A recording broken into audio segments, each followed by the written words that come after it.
Tirur block പഞ്ചായത്തിന്റെ ബ്രാൻഡിൽ ചാണകപ്പൊടി. ക്ഷീര കർഷകർക്ക് ഗുണപ്രദമാകുന്നതിനും തൊഴിലും വരുമാനവും ലഭ്യമാക്കുന്നതിനുമായി തിരൂർ ബ്ലോക്ക് പഞ്ചായത്തിന്റെ ബ്രാൻഡിൽ ചാണകപ്പൊടി വിപണനം ചെയ്യുമെന്ന് Tirur block panchayat president advocate U Zainuddin പറഞ്ഞു. ക്ഷീര കർഷക മേഖലയിൽ നമുക്കറിയാം, 1-2 പശുക്കളൊക്കെ ഉണ്ടെങ്കിൽ തന്നെ അയൽവാസികൾ ഒരുപാട് ബുദ്ധിമുട്ട് പറയുന്നതാണ്. ഈ ചാണകത്തിന്റെ സ്മെല്ല്, ബുദ്ധിമുട്ട് ഒക്കെ പറഞ്ഞുകൊണ്ടിരിക്കും. അതുകൊണ്ട് അയൽവാസികൾ ഒരു 4 പശു ഉണ്ടെങ്കിൽ അത് തൊട്ടടുത്ത അയൽവാസികൾ ഏറ്റവും കൂടുതൽ അവരുടെ വീട്ടിൽ വിരുന്നുകാർ വന്നാലും ഏറ്റവും കൂടുതൽ വെറുപ്പോടുകൂടി കാണുന്ന വിഭാഗമായിട്ട് ഈ ക്ഷീര കർഷകർ മാറിക്കൊണ്ടിരിക്കുന്നു. അവർക്ക് 15 ലക്ഷം രൂപ പാലിന് നമ്മൾ സബ്സിഡി കൊടുക്കുന്നുണ്ട്.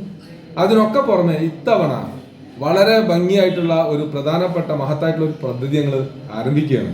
തീർച്ചയായിട്ടും വലിയ രൂപത്തിലുള്ള വ്യവസായമായി മാറും എന്ന കാര്യത്തിൽ ഞങ്ങൾക്ക് സംശയമൊന്നുമില്ല.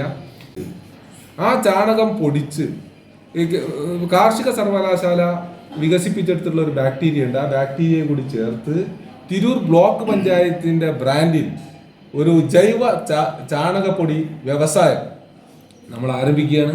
ആ വ്യവസായത്തിൽ കർഷകർക്ക് ഗുണമുണ്ട്. ചാണകം നമ്മൾ പൈസ കൊടുത്ത് വാങ്ങും.